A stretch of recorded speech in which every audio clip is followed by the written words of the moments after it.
یاد رکھیے اصل عبادت کے 3 ارکان ہیں، نمبر 1 آنکھ، نمبر 2 دل، نمبر 3 زبان.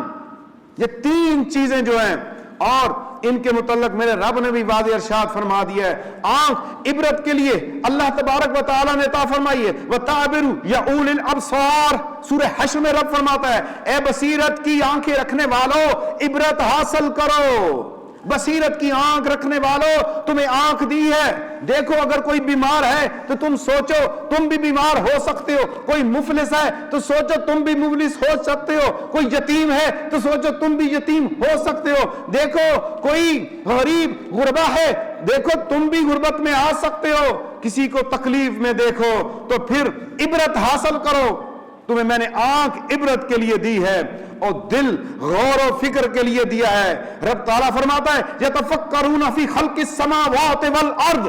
آل عمران میں لوگوں میں نے تمہیں دل اس لیے دیا ہے کہ تم زمین اور آسمان کی خلقت کے اندر، پیدائش کے اندر فکر پیدا کرو. یتفکرون فی خلق السماوات والارض، زمین و آسمان میں فکر تو پیدا کرو. اللہ نے کیوں بنائے؟ آسمان کو بغیر ستون بنایا اور زمین کو پانی کے اوپر کشتی کی مانند ٹھہرا دیا. کبھی تو نے فکر پیدا کی اپنے اندر؟ یہ 2 چیزیں.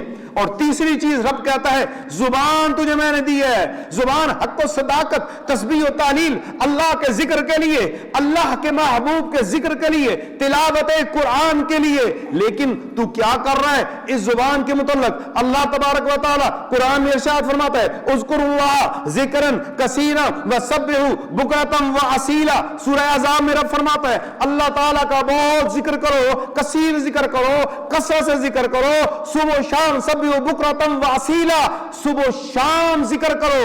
آنکھ، دل اور زبان کو خصوصی طور پر اللہ تبارک و تعالی نے واضح طور پہ ارشاد کیا. اب سوچئے ہم اپنی آنکھ کا استعمال کہاں پر کر رہے ہیں؟ کیا ہم بصیرت اور عبرت کے لیے آنکھ کر رہے ہیں یا بدنگاہی کی طرف اٹھا رہے ہیں؟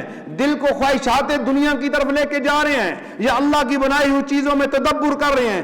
اللہ نے زبان ہمیں دی ذکر کے لیے، آیا اس سے ہم ذکر کر رہے ہیں یا غیبت کر رہے ہیں یا بہتان بازیاں کر رہے ہیں؟